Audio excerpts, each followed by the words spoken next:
शादी वाली रात मैं कमरे में बैठकर अपने पति का इंतज़ार कर रही थी। थोड़ी ही देर के बाद मेरा पति कमरे में आया, जिसे देखकर मैं शर्मा गई। लेकिन काफ़ी देर तक जब उसने मुझसे कोई भी बात नहीं की, तो मैंने अपना घूंघट उठाकर देखा तो मेरा पति अपने लॉकर में से कुछ निकाल रहा था। लेकिन मुझे उस वक्त बहुत हैरत हुई जब वह जो भी लॉकर से निकाल रहा था उसे बहुत सावधानी से और मुझसे छुपा रहा था। वह ये पूरी कोशिश कर रहा था कि वह जो भी लॉकर से निकाल कर अपने हाथ में पकड़े है वह मुझे किसी भी तरह से दिखाई ना दे। उसके बाद वह चीज़ लेकर तुरंत ही बाथरूम के अंदर चला गया। मुझे ये चीज़ बहुत ही अजीब लगी और थोड़ी ही देर के बाद बाथरूम से मेरे पति के हाँफने की आवाज़ें आने लगीं। मेरा नाम अंजलि है। मेरी उम्र 22 साल है। मुझे न जाने क्यों ऐसा लग रहा था कि दिखने में जो चीज़ जैसी लग रही है वैसी कुछ भी नहीं है, या फिर मैं खुद ही ज़्यादा सोच कर खुद को पागल कर रही हूँ। मुझे अपने पति पर बहुत गुस्सा आने लगा था, क्योंकि मुझे लगता था कि मैं इस आदमी के साथ जितना ज़्यादा रहूँगी उतना ही मेरे दिमाग की हालत ख़राब होती चली जाएगी। कभी कभी मुझे लगता कि मैं ही पागल हूँ, तो कभी ऐसा लगता कि जैसे मेरा पति ही पागल है। मुझे तो समझ ही नहीं आ रहा था कि आखिर हम दोनों में से कौन नॉर्मल है और कौन नहीं। वह एक चीज़ जो मेरा पति अपने लॉकर में संभाल कर रखता था मेरी ज़िंदगी की सबसे बड़ी मुसीबत बन चुकी थी। कोई सोच भी नहीं सकता था कि एक तेल की शीशी किसी की ज़िंदगी में इतना बड़ा तूफान ला सकती है। मेरा पति उस तेल की शीशी को ऐसे संभाल के रखता था जैसे वह कोई हीरे हों, जिसकी वजह से उसने काम पर भी जाना बंद कर दिया था। वह हर वक्त उस तेल की शीशी की पहरेदारी पर लगा रहता था। उसका बिहेवियर ऐसा था जैसे कि उसकी नज़र जैसे ही उस तेल की शीशी से हटेगी तो कोई उस तेल को खराब कर देगा या फिर कोई उसे चुरा कर ले जाएगा।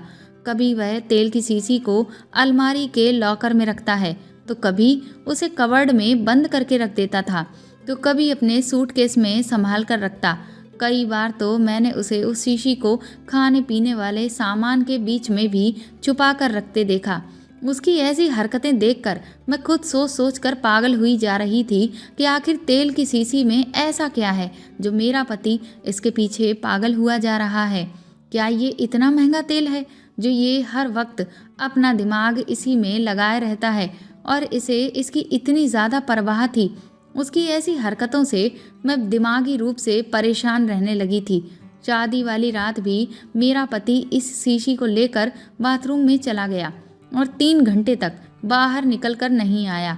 मैं बहुत देर तक उसका इंतज़ार करती रही, लेकिन फिर इंतज़ार करते करते न जाने कब मुझे नींद आ गई, क्योंकि मैं खुद भी बहुत ज़्यादा उस दिन थक चुकी थी। इसीलिए कब मुझे नींद आ गई मुझे पता ही नहीं चला। आखिर मैं अपने पति का कब तक इंतज़ार करती रहती। 3 घंटे तो वैसे ही हो चुके थे और फिर मेरा पति न जाने कब बाथरूम से बाहर निकलता। सुबह को जब मेरी आँख खुली तो मेरा पति मुझे बिस्तर पर नज़र ही नहीं आया। मैं उस वक्त सोच में पड़ गई कि क्या मेरे पति ने सारी रात बाथरूम में ही बिताई थी। ये सोचकर तो मैं बहुत ज़्यादा परेशान हो गई थी। उसके बाद मैंने देखा कि वह बाथरूम से निकला और उसके हाथ में वही थैला था जिसके अंदर वह तेल की शीशी रखता था। मेरा पति उस तेल को लेकर बहुत देर तक खुद को बाथरूम में बंद रखता था और जब बाहर निकल कर आता तो अजीब तरह से बड़बड़ाता कि अब सारी कमी धीरे धीरे पूरी हो जाएगी। उसकी इस तरह की बात सुनकर मैं शर्मिंदा हो जाती कि वह ना जाने कैसी कमी पूरी होने की बात कर रहा था। मेरी नई शादी हुई थी, इस वजह से मैं भी शर्म के मारे कुछ पूछ नहीं पा रही थी। एक वह दिन था और एक आज का दिन है। मेरी शादी को लगभग 4 महीने हो गए थे और तेल वाला जो किस्सा था वह आज तक ख़त्म होने का नाम ही नहीं ले रहा था। मेरा पति अभी भी बार बार बाथरूम में जाता रहता और वह तेल वाला थैला बाथरूम के अंदर जाते हुए और उससे बाहर आते हुए दोनों ही वक्त उसके हाथ में होता था।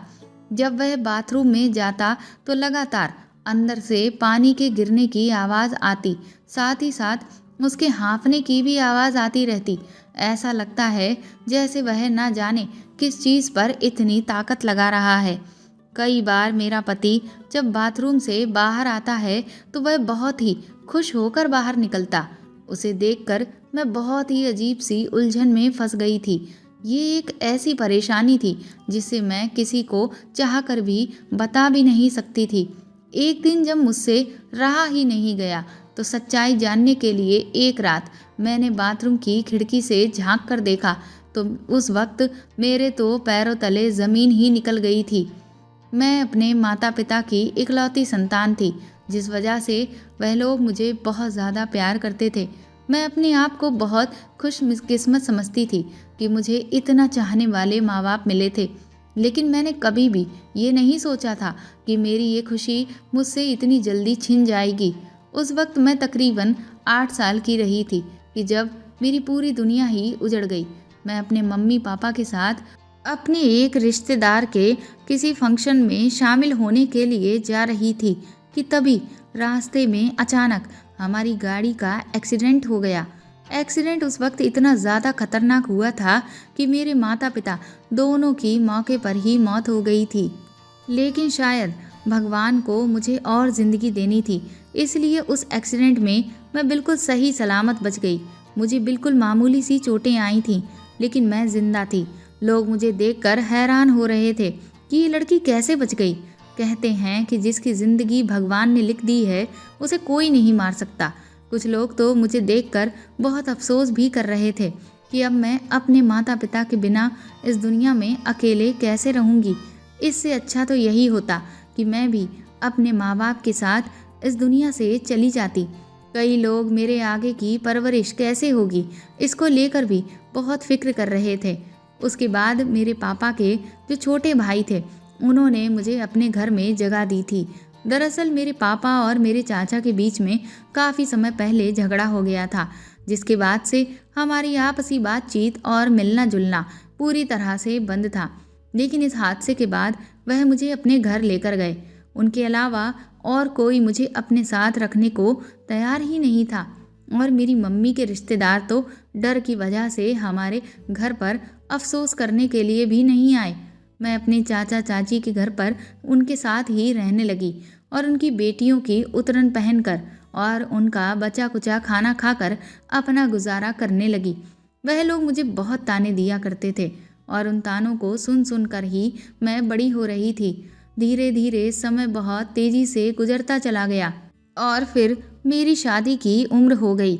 इधर मेरी चाची की बेटियां भी मेरी ही उम्र की थीं और घर पर जो भी रिश्ते आते हैं तो वह लोग मुझे ही पसंद करते, उनकी बेटियों को नहीं, क्योंकि मैं दिखने में काफ़ी खूबसूरत थी, जिससे मेरी चाची को मुझसे बहुत जलन होने लगी थी और वह इस बात का मुझ पर बहुत गुस्सा भी निकालती थी।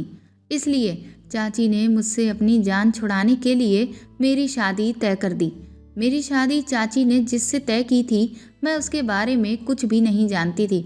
मैंने भी सोचा कि चाची के घर पर तो मुझे वैसे भी सारा दिन नौकरानियों की तरह काम करना पड़ता है। इससे तो बेहतर यही होगा कि मैं अपने पति के घर पर काम करूं और उसकी सेवा करूं। जब मैंने अपने होने वाले पति को पहली बार देखा था तो वह मुझे बहुत हैंडसम और स्मार्ट लगे थे, इसलिए मैं इस बात से बेफिक्र हो गई थी कि मेरा पति देखने में कैसा होगा। फिर धीरे धीरे मुझे अपने पति के बारे में और भी बातें पता चलीं, जैसे कि उसका अपना घर है। तो मैं ये सुनकर और ज़्यादा खुश हो गई थी कि चलो कम से कम अब मेरा भी एक खुद का घर होगा। चाची ने तो अपनी जान मुझसे छुड़ाने के लिए मेरी शादी जल्दबाजी में तय कर दी थी ताकि मुझे जल्द से जल्द विदा करके उनकी बेटियों के लिए आगे का रास्ता साफ हो सके। विदाई के टाइम पर जब मैं रो रही थी और चाची के गले लग रही थी तो वह मुझसे कहने लगी कि अपने ससुराल में ही रहना और मेरे घर आने की अब कोई ज़रूरत नहीं है, क्योंकि मेरे पास अब इतने पैसे नहीं हैं कि मैं तुम्हारा खर्चा उठा सकूं। इसीलिए वहाँ चाहे जैसे भी हालात हों, लेकिन तुम अपने ससुराल में ही रहना और अगर तुम्हें ससुराल में कोई भी परेशानी हो तो चुपचाप से बर्दाश्त करती रहना, ना कि तलाकशुदा बनकर मेरे घर पर आ जाओ। इस सब की कोई ज़रूरत नहीं है। चाची की इस तरह की बातें सुनकर मैं बहुत परेशान हो गई थी कि वह न जाने क्यों इस वक्त ऐसी बातें कर रही हैं। अभी तो मेरी विदाई भी नहीं हुई है और वह सीधा मेरे तलाक तक पहुंच गईं। आखिर वह ऐसा क्यों कह रही थी? मेरे मन में शक पैदा होने लगा कि कहीं लड़के में कोई खराबी तो नहीं है, या फिर उसके घर वालों में कोई गड़बड़ तो नहीं। कहीं ऐसा तो नहीं कि चाची ने मुझे जो भी कुछ लड़के वालों के बारे में बताया था वह सब झूठ था। मेरे दिमाग में अब कई सारे सवाल पैदा होने लगे थे और इन्हीं सब सवालों के साथ मैं अपने ससुराल विदा होकर चली आई। उसके बाद शादी की पहली रात ही मुझे अंदाज़ा हो गया था कि चाची मुझसे इस तरह की बातें क्यों कर रही थी, क्योंकि जिस लड़की का पति शादी की पहली रात उसके साथ न रहकर पूरी रात बाथरूम में गुजार दे तो सोचने वाली बात है कि उसके दिमाग की हालत आखिर क्या होगी। इधर नई नवेली दुल्हन और शर्म की वजह से मैं ये सवाल अपने पति से भी नहीं कर सकती थी, क्योंकि अगर मैं कोई सवाल करती तो ना जाने वह क्या कहते। लेकिन मैं बार बार यही सोच रही थी कि सारी रात आखिर वह बाथरूम में क्यों रहे। मैं सोच रही थी कि हो सकता है मेरे सोने के बाद वह भी आकर सो गए हों और फिर सुबह जल्दी उठकर बाथरूम में नहाने के लिए चले गए हों। बस यही सब सोचकर मैं अपने दिल को तसल्ली दे रही थी, लेकिन फिर भी वह तसल्ली मेरे किसी काम नहीं आई, क्योंकि अब तो मैं अपने पति को रोज़ इस तरह की अजीबोगरीब हरकत करते देखा करती थी। इधर जब शादी को 1 महीना पूरा हुआ तो मेरी सास पोता पोती की रट लगाने लगी, जबकि उन्हें तो ये पता ही नहीं था कि इस 1 महीने में उनके बेटे ने मुझे हाथ तक नहीं लगाया था। उनका बेटा तो न जाने किस काम में इतना बिजी रहता था और मैं शर्म की वजह से ये बात किसी को बता भी नहीं सकती थी। 1 महीने के बाद जब मैं अपनी चाची के घर उनसे मिलने के लिए पहुंची तो वह मुझे देखकर बहुत परेशान हो गईं और एकदम से सवाल करने लगी कि कहीं तुम अपना ससुराल छोड़कर तो नहीं आई हो। उनका ये सवाल सुनकर मैं बहुत हैरान हुई। मैं सोचने लगी कि विदाई के टाइम पर भी वह इसी तरह की बातें कर रही थी और अब 1 महीने बाद मैं उनसे मिलने आई थी, तब भी वह मुझसे इसी तरह की बातें कर रही हैं। मैंने उनसे कहा कि नहीं, मैं तो सिर्फ आपसे मिलने के लिए यहाँ पर आई हूँ। मुझे उनकी ऐसी बातें सुनकर बहुत दुख हुआ था, क्योंकि मैंने अपना पूरा बचपन इस घर में ही गुजारा था और मुझे इस घर से बहुत लगाव था। तो क्या मेरा इतना भी हक नहीं बनता था कि मैं उस घर में आकर कुछ दिन रह सकूं? मैं उदास होकर अपने ससुराल वापस आ गई थी और जब मैं लौट कर आई तो मैंने देखा कि मेरा पति फिर से वही थैला लेकर बाथरूम के अंदर जा रहा था। मैं सोचने लगी कि ये मेरा कैसा पति है जिसे मैं कभी दिखाई ही नहीं देती। उसे मुझसे ज़्यादा इस तेल की फिक्र थी। उसके लिए तो मैं शायद घर के सामान के जैसी थी।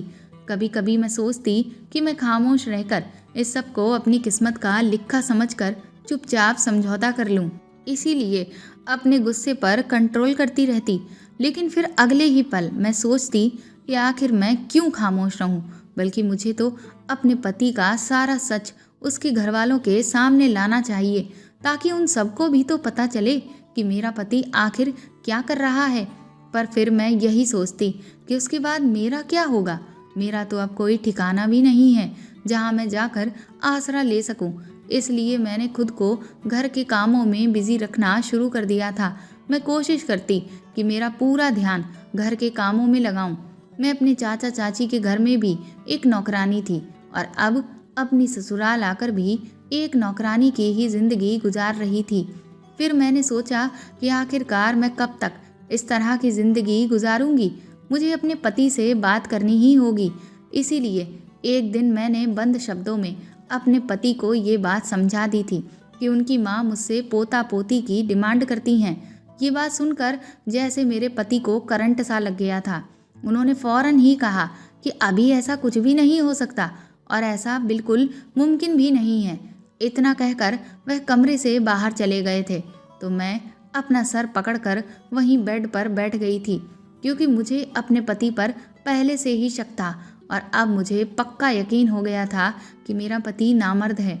इसीलिए वह तेल का बहाना बनाकर रोज रात को बाथरूम में चला जाता है और फिर मेरे सोने का इंतज़ार करता है। जब मैं सो जाती हूँ तो वो बाथरूम से बाहर निकल आता है। वह ऐसे ही करता है, वरना कोई मर्द ऐसा नहीं होता जो अपनी नई नवेली दुल्हन को अकेला छोड़कर इस तरह से सारी सारी रात खुद को बाथरूम में बंद रखता हो। एक दिन मैंने अपने पति को छुपकर किसी से बात करते हुए सुना। वह कह रहा था कि कल वह दोपहर को कहीं जाने के लिए निकलेगा।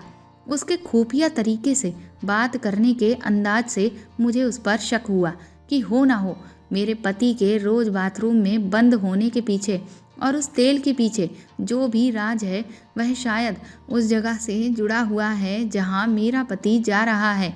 इसीलिए अगले दिन मेरे पति के जाने के बाद मैंने भी अपनी सास से बहाना बनाया कि मैं डॉक्टर के पास जा रही हूँ। वैसे तो शायद मेरी सास मुझे जाने नहीं देती, लेकिन उन्हें लगा कि शायद मैं किसी उम्मीद से हूँ, इसलिए उन्होंने मुझे जाने दिया। और उन्होंने मेरे साथ जाने की जिद इसलिए नहीं की क्योंकि कुछ दिनों से उनके पैरों में काफ़ी दर्द रहता था और ये मेरे लिए बहुत अच्छा मौका था, जिसका फ़ायदा उठाकर मैं तुरंत ही अपने पति के पीछे पीछे चली गई। मैंने एक टैक्सी किराए पर कर ली और उसको बोल दिया कि आगे जो टैक्सी चल रही है तुम्हें बस उसके पीछे पीछे ही चलना है। करीब 1.5 घंटे के सफ़र के बाद मैं किसी ऐसी जगह पहुंची जहां पर कोई भी बस्ती दिखाई नहीं दे रही थी। मैंने टैक्सी वाले से कहा कि तुम यहीं रुको, क्योंकि मैंने अपने पति को आगे का रास्ता पैदल तय करते हुए ही देखा था। उसके बाद 15 मिनट तक वह काफ़ी सारे पेड़ पौधों और खेतों को पार करता हुआ एक जगह पहुंचा तो मैंने देखा कि वहां एक बड़ी सी कुटिया बनी हुई थी जहां कुछ लोग आ जा रहे थे। मेरा पति भी वहीं अंदर चला गया और मैं चुपचाप बाहर खड़ी उसका इंतज़ार करती रही। वहां से ज़्यादातर मैंने आदमियों को ही निकलते हुए देखा था, जिनके हाथ में मैं तेल की वैसी ही शीशी देख रही थी जैसी कि मेरा पति बाथरूम के अंदर लेकर जाता था। पहले तो मेरा मन किया कि मैं वहां से गुजरने वाले किसी आदमी से पूछूं कि आखिर वह यहाँ पर किस लिए आए थे, लेकिन मेरी हिम्मत ही ना पड़ी कि कहीं अगर कोई ऐसी वैसी बात हुई तो वह लोग मुझे गलत ना समझ लें। इसलिए मैंने चुप रहने में ही अपनी भलाई समझी। मैं वहाँ खड़े होकर अपने पति का काफ़ी देर तक इंतज़ार करती रही और इसी सोच विचार में रही कि शायद मुझे कोई ऐसा शख्स दिख जाए जिससे मैं ये पूछ सकूं कि यहाँ पर जो कुटिया बनी हुई है उसमें ऐसे कौन से बाबा जी हैं और वह जो लोग उनके पास आ रहे हैं उन्हें ये तेल किस काम के लिए दे रहे हैं। पर उस दिन मेरे इस सवाल का जवाब मुझे नहीं मिला और मुझे निराश होकर खाली हाथ ही वापस लौटना पड़ा। पर अब इतना तो मुझे पता चल चुका था कि मेरा पति किसी बाबा के चक्कर में पड़ा हुआ है। लेकिन आखिर क्यों? इस सब के पीछे वजह क्या थी? क्या वाकई में वजह वही थी जो मैं अब तक सोचती आ रही थी कि क्या मेरा पति नामर्द था? मैंने सोचा कि अब अपने पति के इस राज से मुझे पर्दा हटाना ही पड़ेगा और उसका सारा सच मुझे घरवालों के सामने लेकर आना ही होगा। इसलिए मैंने सोचा कि आज मैं रात को सोने की एक्टिंग करती हूँ और फिर देखती हूँ कि मेरा पति आखिरकार करता क्या है। उसी रात मैंने अपने पति से कहा कि मुझे बहुत तेज़ नींद आ रही है और मेरी तबीयत भी ठीक नहीं है। मेरे सर में बहुत दर्द हो रहा है, इसीलिए मुझे जगाने की कोशिश मत करना। मेरी ये बात सुनकर मेरे पति के चेहरे पर अजीब सी मुस्कुराहट आ गई, जैसे कि उन्हें इसी बात का इंतज़ार था कि मैं जल्दी ही सो जाऊं। मेरे पति मुझसे कहने लगे, ठीक है, अगर तुम्हारी तबीयत ठीक नहीं है तो तुम जल्दी सो जाओ, मैं तुम्हें बिल्कुल भी डिस्टर्ब नहीं करूँगा। उन्होंने कमरे की लाइट बंद कर दी और कमरे से बाहर निकल गए। हालांकि ये अलग बात थी कि अक्सर ही मुझे बिस्तर पर लेटते ही नींद आ जाती थी, क्योंकि सारा दिन मुझे इतना काम करना पड़ता था कि मैं रात को थकान से चूर हो जाती थी। इसीलिए मुझे तुरंत ही नींद आ जाती थी और जब मुझे ये पता था कि आज तो मुझे जागना है और पूरी तरह से ये कोशिश करनी है कि लेटने के बावजूद भी मैं ना सोऊं, तो इस वजह से मैंने दिन में ही जब मेरे पति घर पर थे उनसे कहा कि मेरी तबीयत ठीक नहीं है, मैं सोना चाहती हूँ। तो उन्होंने कहा कि ठीक है, तुम घर के काम की फिक्र मत करो, वह तो कोई भी कर लेगा, आराम से लेटकर सो जाओ।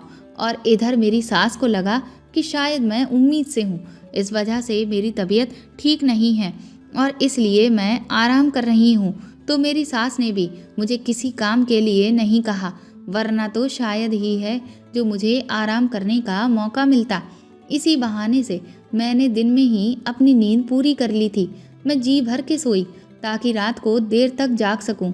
इधर मैं अपने पति का इंतज़ार करती रही और 1 घंटे के बाद वह कमरे में आए और मैं चुपचाप इस तरह से लेट गई जैसे बहुत गहरी नींद में सो रही हूँ। उन्होंने एक नज़र मुझ पर डाली और फिर अपना वही थैला लेकर जिसमें वह तेल होता था बाथरूम में चले गए। जब उन्होंने बाथरूम का दरवाज़ा बंद किया तो मैं तुरंत ही उठकर बैठ गई। मुझे किसी भी तरह का कोई डर नहीं था, क्योंकि अक्सर मैंने देखा था कि मेरे पति एक बार अगर बाथरूम में जाते तो 2-3 घंटे से पहले बाहर ही नहीं आते थे। इसलिए मैं तुरंत ही घर के पीछे वाले हिस्से की तरफ चोरों की तरह गई और धीरे से खड़े होकर जहाँ पर बाथरूम की खिड़की थी उधर से देखने की कोशिश करने लगी। लेकिन खिड़की काफ़ी ऊंचाई पर थी और मेरा कद छोटा होने की वजह से मैं खिड़की तक पहुंच ही नहीं पा रही थी। तो मैं जल्दी से भागकर एक चेयर लेकर आई और उसे रखकर उस पर खड़ी हो गई। उस वक्त रात का 1 बज रहा था। घर के सारे लोग सो चुके थे, इसीलिए मुझे इस बात का भी डर नहीं था कि कोई मुझे इस तरह का काम करते हुए देख लेगा। पर हाँ, मुझे इस बात का डर ज़रूर लग रहा था कि ना जाने आज मैं ऐसा क्या देखने वाली हूँ जिसकी वजह से मेरा शरीर काँप रहा था। जैसे तैसे मैं उस चेयर पर खड़ी होकर अंदर देख रही थी कि आखिर मेरे पति बाथरूम में इतनी देर तक क्या करते रहते हैं। मेरे पैर बड़ी तेज़ी से काँप रहे थे। मुझे ऐसा लग रहा था कि जैसे मैं ठीक से खड़ी नहीं हो पा रही थी। बार बार मुझे यह एहसास हो रहा था कि कहीं मैं गिर ना जाऊं। फिर तभी मैंने जैसे ही बाथरूम की खिड़की से अंदर झांक कर देखा तो सामने का नज़ारा देखकर तो मेरी आंखों के सामने अंधेरा छा गया। मैं चेयर से गिरते गिरते बची। मैंने जो भी देखा मैं सोचने लगी कि ये मेरा पति कैसा काम कर रहा था। आखिर ये सब कुछ हो क्या रहा था। मेरे पति का तो दिमाग ठीक था। मैंने उस वक्त खुद को बहुत मुश्किल से संभाला और वापस अपने कमरे में चली आई। कमरे में आते ही मेरी आंखों में आंसू आ गए और मैं फूट फूट कर रोने लगी। मुझे अपनी किस्मत पर रोना आ रहा था, क्योंकि आज मेरे पति की असलियत खुलकर मेरी आंखों के सामने आ गई थी। अब मैं समझ चुकी थी कि आखिर अब तक मेरा पति मेरे करीब क्यों नहीं आया था, और शायद असलियत यही थी कि मेरी चाची मेरे पति की सच्चाई जानती थीं। इसीलिए वह अब तक मुझसे इस तरह की बातें कर रही थीं। उन्होंने तो मुझे जानबूझकर इस नर्क में धकेल दिया था, क्योंकि मैं कौन सा उनकी सगी औलाद थी, वरना मेरे लिए तो रिश्तों की कोई कमी ही नहीं थी। मैं तो दिखने में बहुत खूबसूरत थी, जिसकी वजह से जो भी लड़के वाले आते थे मुझे पहली नज़र में ही पसंद कर लेते थे।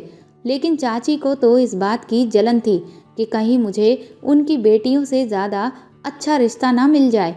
इसीलिए उन्होंने जानबूझकर मेरी शादी इस आदमी के साथ करवा दी। मैंने भी सोच लिया था कि मैं कभी भी अपनी चाची को माफ़ नहीं करूँगी। अब तक मैं इतना समझ चुकी थी कि मेरे पति के इस राज के बारे में मेरे ससुराल में किसी को भी नहीं पता था, क्योंकि वह लोग तो अपनी लाइफ में ही बहुत बिजी रहते थे। किसी को भी इतनी फुर्सत नहीं थी कि वह ये देखे कि कौन क्या कर रहा है। उन्होंने तो बस मेरे पति की शादी करवाना ही अपना कर्तव्य समझा और ऐसे इंसान से मेरी शादी करवाकर मेरी ज़िंदगी बर्बाद कर दी। माँ बाप को ऐसा लगता है कि अपनी औलाद की शादी करवाने के बाद वह अपनी सारी जिम्मेदारियों से मुक्त हो जाते हैं, इसीलिए वह हर हाल में उनकी शादी कर देना चाहते हैं, बिना यह जाने समझे कि उनका बेटा शादी करने के लायक है भी या नहीं। बस इसीलिए किसी भी लड़की के पल्ले अपने लड़के को बांधकर उस मासूम लड़की की ज़िंदगी को बर्बाद कर देते हैं।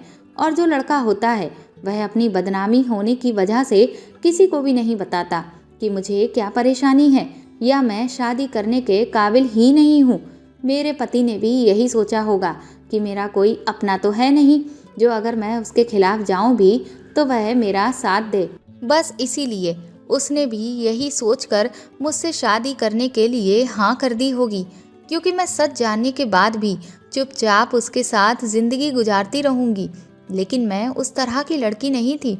इधर मेरे ससुराल वाले तो सारी उम्र मुझे बच्चा ना होने के ताने देते रहते और मुझे ही बांझ कहते, और मेरे पति पर तो कोई इल्ज़ाम ही नहीं आता।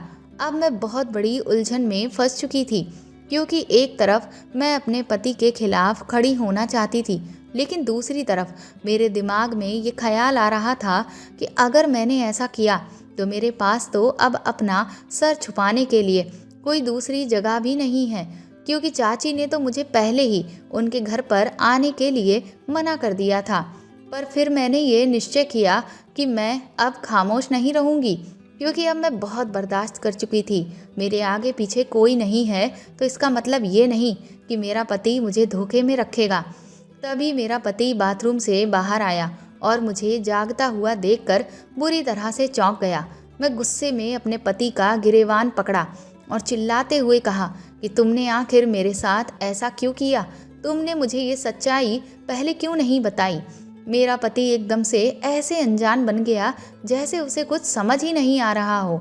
उसकी इस तरह की एक्टिंग देखकर मेरा मन किया कि मैं उसे अभी के अभी मार डालूं, क्योंकि उसे तो पता ही नहीं था कि वह जितना मासूम बनने की एक्टिंग मेरे सामने कर रहा है, उसकी सारी हकीकत मैं पहले ही देख चुकी हूँ।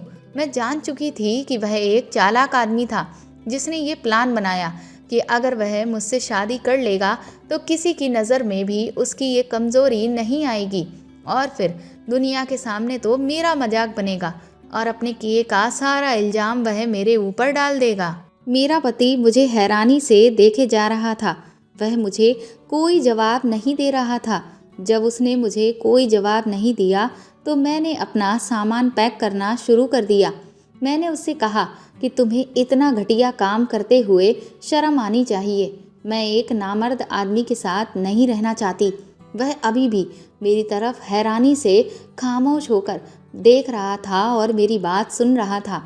ऐसे लग रहा था कि जैसे तो उसे मेरी कोई बात समझ ही नहीं आ रही हो। मैं अपना सामान लेकर घर से बाहर की तरफ निकलने लगी। सारे घर वाले सो रहे थे। अभी मैं मेन गेट पर पहुंची ही थी कि मेरा पति भागता हुआ पीछे आया और उसने मेरा हाथ पकड़कर मुझे ज़बरदस्ती अंदर लेकर गया।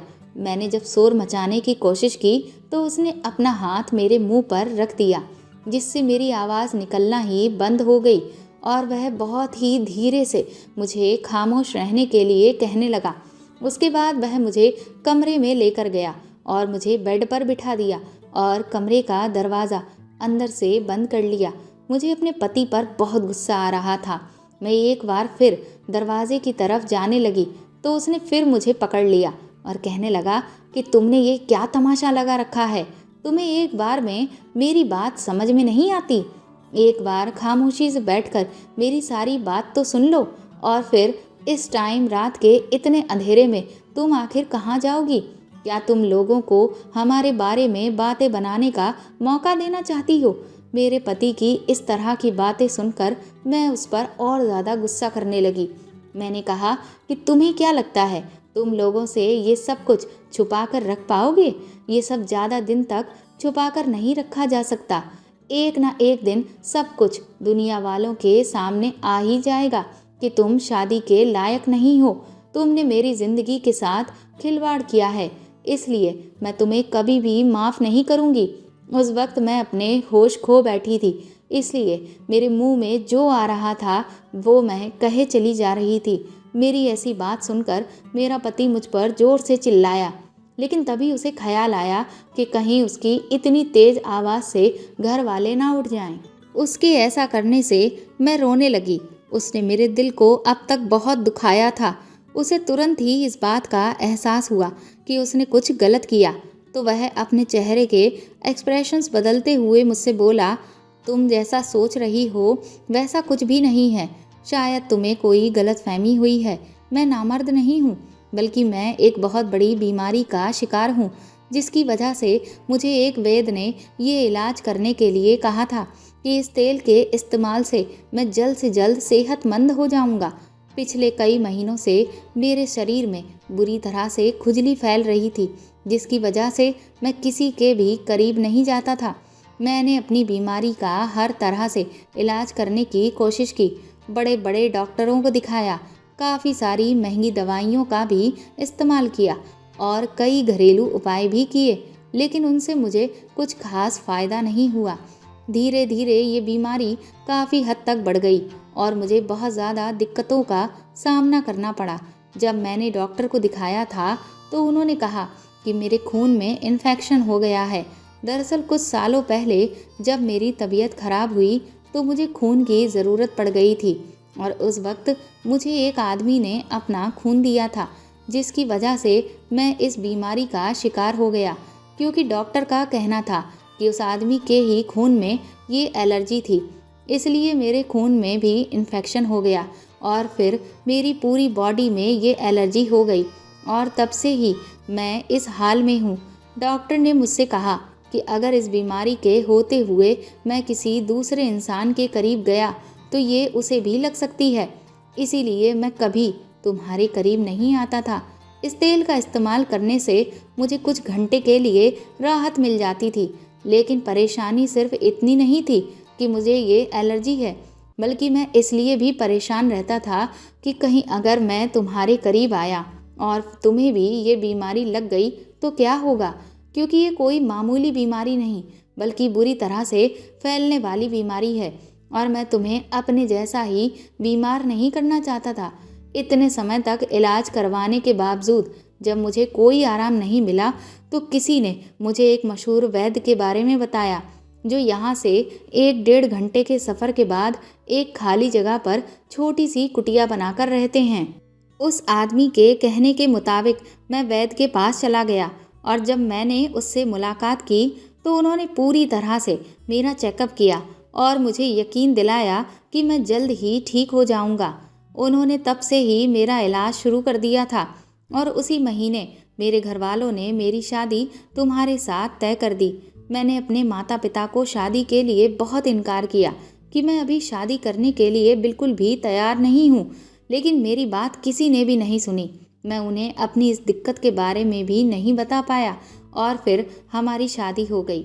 उसके बाद मैं वैद्य के पास गया तो मैंने बताया कि मेरी शादी होने वाली है, तो उन्होंने कहा कि अभी तो 3-4 महीने तक तुम्हारी शादी नहीं होनी चाहिए थी।